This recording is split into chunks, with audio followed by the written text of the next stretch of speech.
부동산 정책에 대한 여론이 악화하면서 당정청이 일제히 민심 돌리기에 나섰습니다.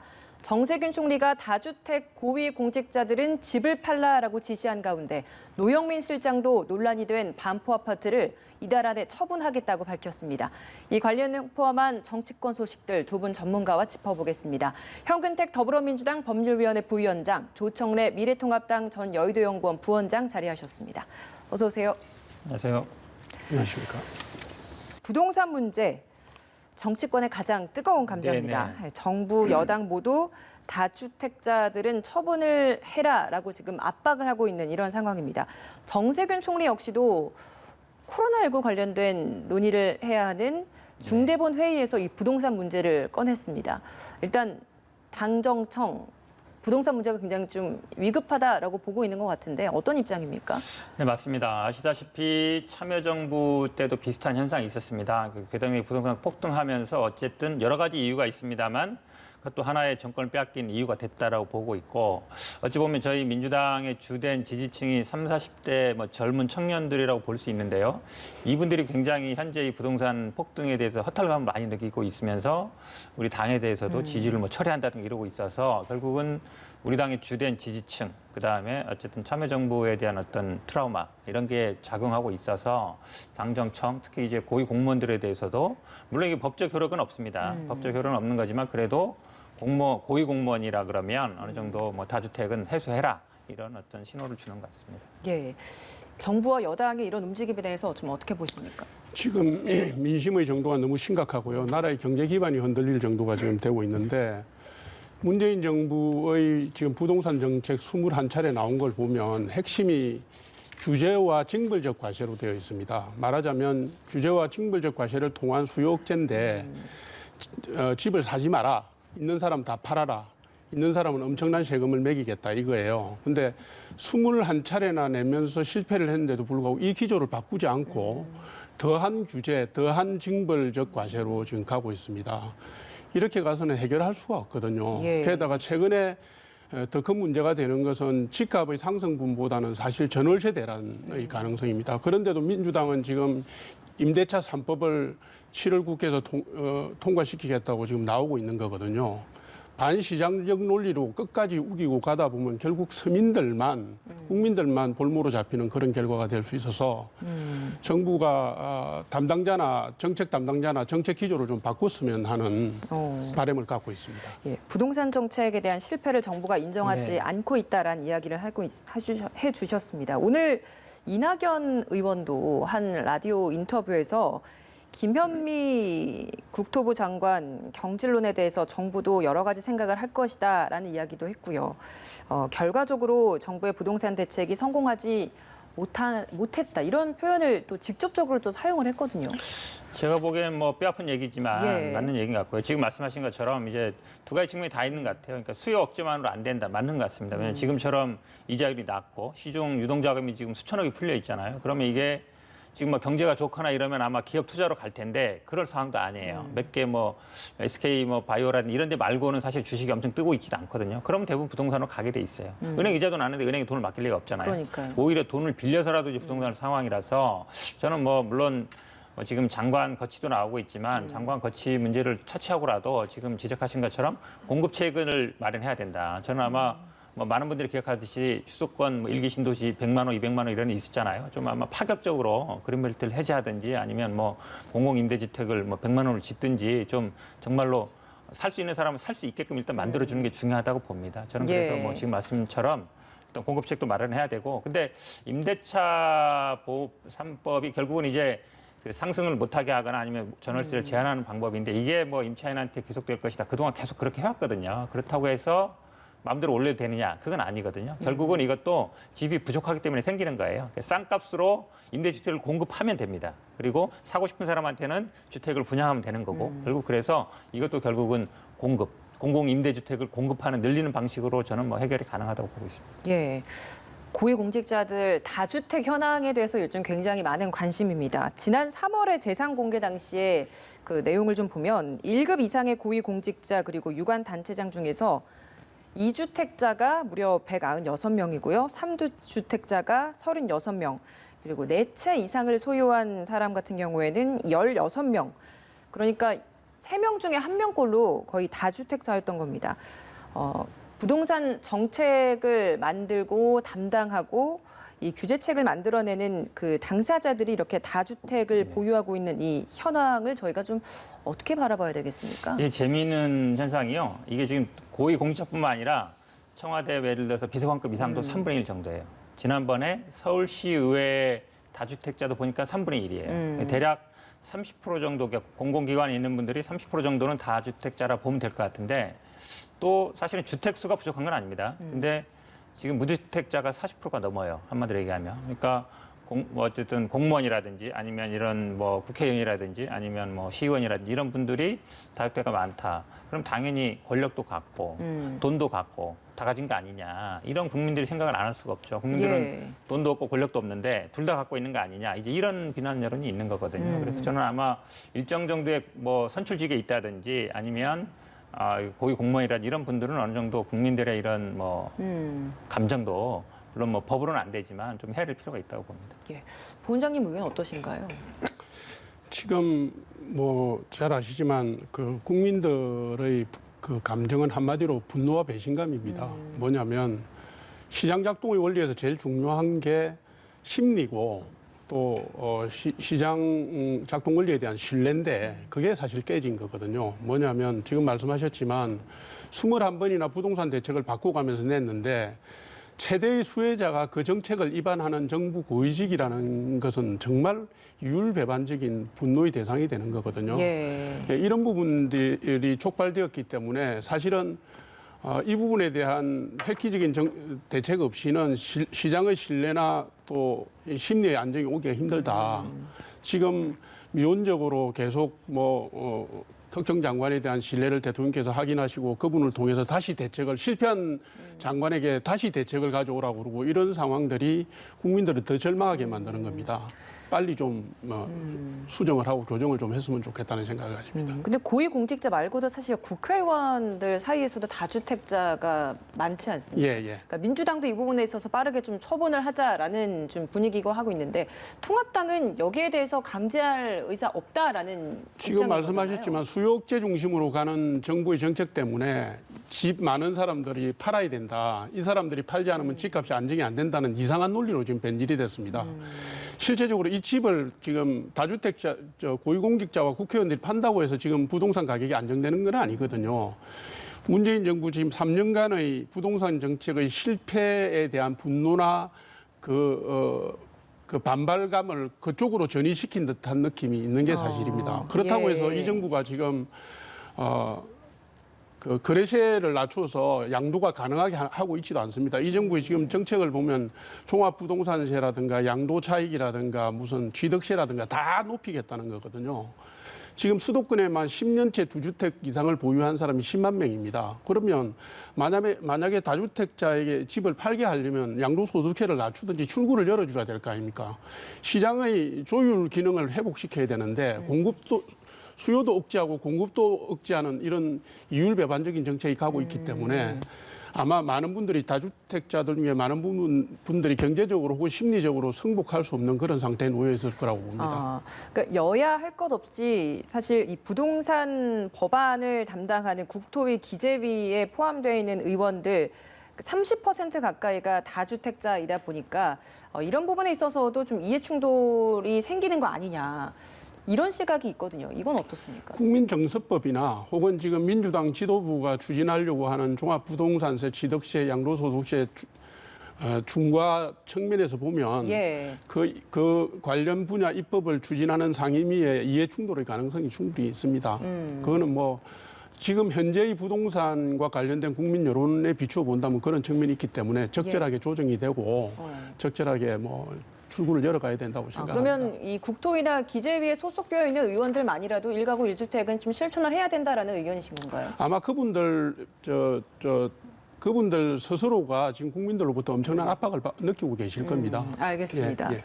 어떤 의견이신가요? 저도 동일한 의견입니다. 왜냐하면 사실은 이제 그리고 국토위라는 거는 개발 정보를 다루게 돼 있어요. 기재위에서는 그 세금을 또 정하게 되거든요. 그럼 개발 정보와 세금 이게 어찌 보면 부동산을 가진 사람들이 최고의 관심사인데 근데 저는 이게 사실은 국회의원도 중요하지만요.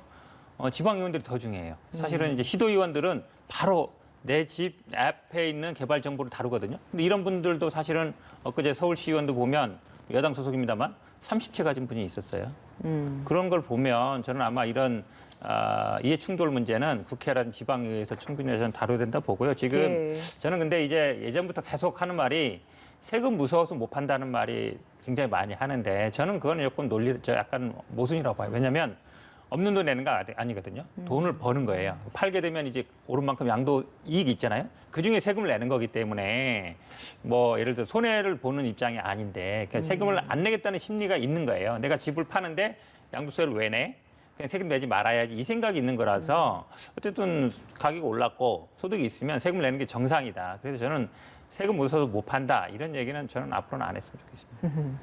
노영민 비서실장도 이 주택 매각과 관련해서 논란이 있었고 결국에는 두 채 다 팔았습니다.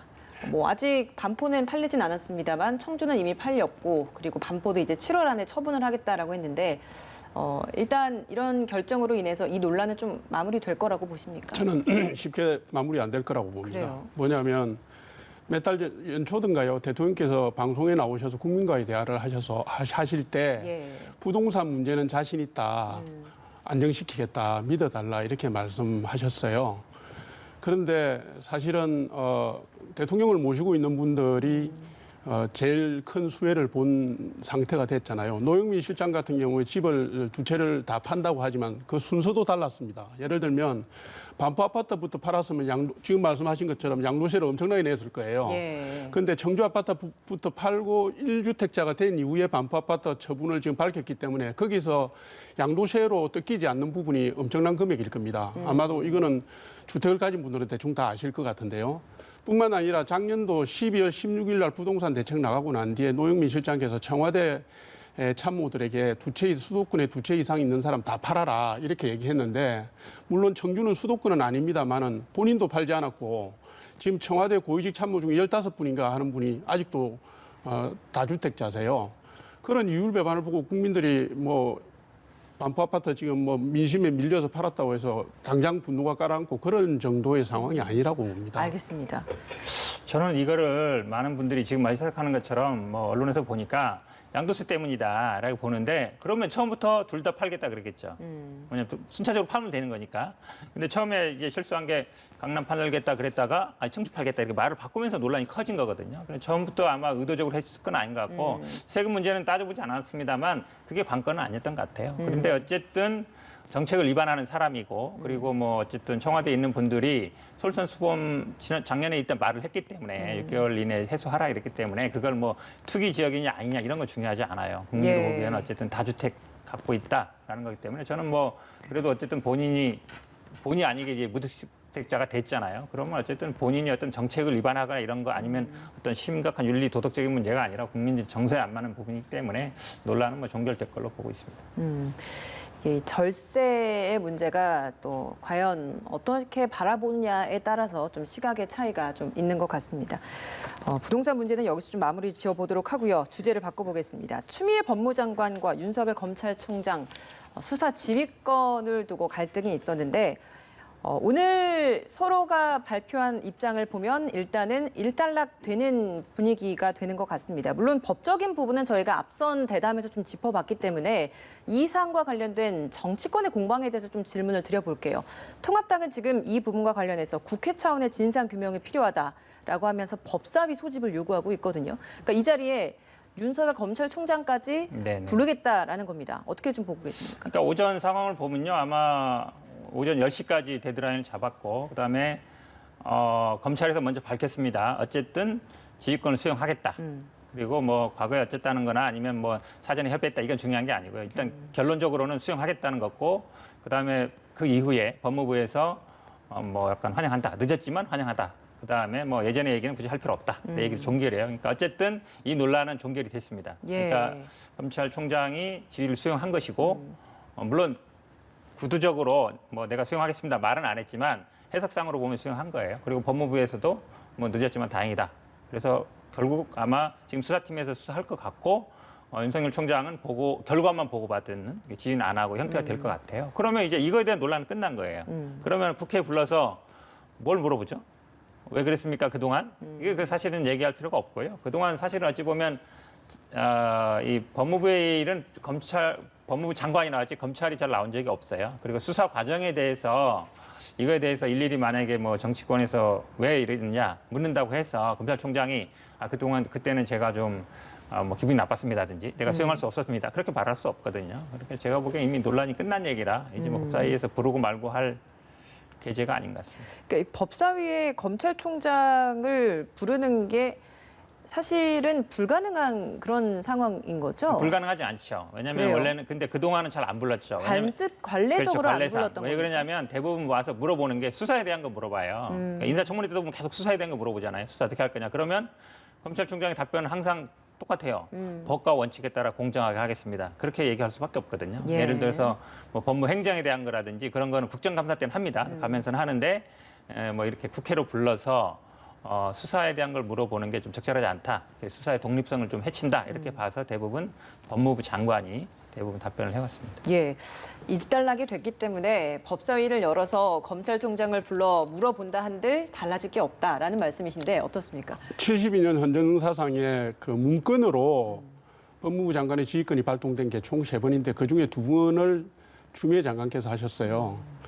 그 2번도 뭐 사건의 처리 방향에 관련된 게 아니라 어디서 할 건지 절차를 어떻게 할 건지 하는 부분에 대한 수사 지휘권을 발동한 건데 법조계에서는 너무 검찰에 대한 간섭이 잦다. 그리고 법무총장이라는 비아냥도 나오고 그런 상황이었어요. 검찰과 법무부가 충돌함으로 해서 국민들이 그동안 많이 불안했고요.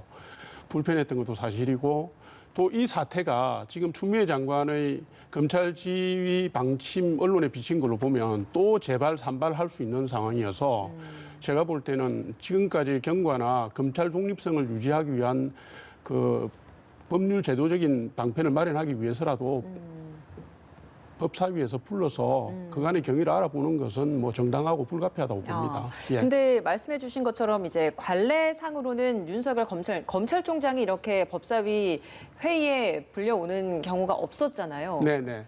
그럼에도 불구하고 부를 수 지금 있겠습니까? 헌정사상 72년 만에 추미애 장관에 의해서 만들어진 것도 처음입니다. 이렇게 처음 만들어진 상황에 대해서 정치권이 손을 놓고 있다는 것도 말이 안 되지 않습니까? 국회가. 알겠습니다. 좀 한마디 하면요. 예. 그러니까 수사 지휘가 서면으로 이루어진 거는 뭐 전정배 장관하고 지금 어찌 보면 추미애 장관 2번째라고 볼 수 있는데 그동안 어찌 보면 민정수석이나 법무부 장관이나 검찰총장이 다 이제 검찰 라인으로 쭉 선후배 관계가 되는 거예요. 그러다 보니까 사실은 서면에 이해하지는 않았지만 구두상으로 아니면 간부들 간에 서로 의사소통 간에 많이 되어왔습니다. 근데 예. 그 2번 공통점이 결국은 검찰 출신이 아니라는 것이죠. 그러다 보니까 문제가 된 건데 그 아마 지금 말씀드린 뭐 수사 지휘권이라는 이런 것들은 법으로 의원들이 해결하시면 돼요. 그러니까 결국 물어보고 싶은 게 이번에 이게 어떻게 된 거냐, 과정이란 이런 걸 물어보는 건데 저는 뭐 그걸 굳이 이제 와서 또 들칠 필요는 없다라고 봅니다. 법사위가 이제 소집이 되려면 위원장의 그렇죠. 승인이 떨어져야 되는 여야 거잖아요. 합의가 일단 돼야 되죠. 예, 근데 이제 그 부분에 있어서 민주당은 일단은 반대하고 있기 때문에 네네. 법사위가 열릴 가능성은 좀 희박하겠네요. 그렇죠. 열려도 아마 뭐 소환하는 거는 뭐 합의가 돼야 되는데 여야 합의는 안 될 것 같습니다. 통합당이 비공개 의총에서 민주당이 차지했던 그 법사위원장 이걸 돌려놓지 않으면 그 국회 부의장 이 역시도 추천을 하지 않겠다. 그러니까 민주당이나 다른 측에서 뭐 합의해서 다른 사람을 국회 부의장으로 앉혀라라는 의견으로 좀 통일시킨 것 같습니다. 근데 주호영 원내대표는 국회를 복귀하면서 사실 정보위 구성에서의 부의장 몫이 필요하기 때문에 국회 부의장에 있어서 또 함께 이제 한꺼번에 좀 처리하려고 노력을 해왔잖아요. 그러니까 이 네, 부분에 네, 있어서 당 내에서 주호영 원내대표의 협상력을 비판하는 목소리도 어제 있었다라고 하더라고요. 그러니까 실제 네, 네. 당내 분위기 어떻습니까? 지금 뭐 32년 만에 17개 상임위원장 민주당이 다 독식했고 상임위원도 국회의장께서 강제 배분해가지고 한 상황에서 그 여야 협상으로 협의를 통해서 하게 돼 있는 부의장만 하는 게 좀 이상하잖아요. 실제로 국회 운영의 합의와 협치 구조로 보면 상임위도 하고 국회 부의장만 하는 건 괜찮지만 상임위원장들은 하고 싶은 대로 다 하고 부의장만 가져가서 편의적으로 정보위 구성을 위한 걸 하자 뭐 이런 부분들은 당내에서 비판이 충분히 나올 수 있는 소지가 있고 그런 불만들이 있는 건 사실입니다. 네. 왜냐하면 끝까지 투쟁을 하든지 아니면 실리를 챙기든지 이렇게 했어야 되는데 어정쩡했다라는 비판이거든요. 주호영 원내대표 뭐 사퇴해야 한다라는 이야기까지 나왔다는데 뭐 실제 그런 목소리가 강합니까? 당내에는 여러 가지 목소리 다 있습니다. 어. 지금 그동안에 재신임한 지가 얼마 되지 않은 상황이라서요. 네네네. 예.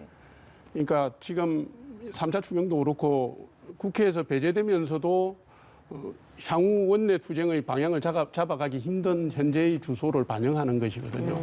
그런 측면은 동시에 있습니다. 예. 근데 사실 정보위 구성도 늦어지게 되면 자연히 이제 국정원장 인사청문회가 안 인사청문회도 되죠. 또 안 되는 거잖아요. 그렇죠. 그러니까 결국은 지적하신 것처럼 그렇기 때문에 사실은 지난번에 복귀하면서는 인사청문회를 하겠다 그랬어요. 그러니까요. 그래서 해석하기는 그러면 국회 부의장을 선출하겠구나 이랬고 지금 후보자인 정진석 의원 같은 경우도 100% 한다 그러진 않았지만 뭐 할 수도 있을 것처럼 얘기했거든요. 그다음에 지금 어쨌든 당대표 역할을 하고 있는 김종인 비대위원장도 뭐 부위원장 포기한다는 얘기, 부의장 포기한다는 얘기는 못 들어봤는데 이렇게 얘기하고 있어서 저는 사실 결론은 나 있어요. 뭐냐면 어떤 식으로 나 있다는 한 거죠? 11대 7로 가야죠. 11대 7로 가는데 그거를 지금 그냥 받기는 어렵단 말이죠. 그래서 저는 아마 그래서 이 정보위 구성이 그게 돌파구가 될 거라 생각했거든요. 네. 아마 저는 주호영 원내대표도 그런 생각을 했을 것 같아요. 그러니까 부의장을 뽑으면 당연히 그러면 나머지 상임위 7개짜리도 선출하는 방식으로 가는데 그러면 이제 이런 얘기가 나오는 거죠, 당내에서. 그럴 건 뭐하러 이렇게 지금까지 했냐. 어차피 처음부터 그 길인데. 그래서 어쨌든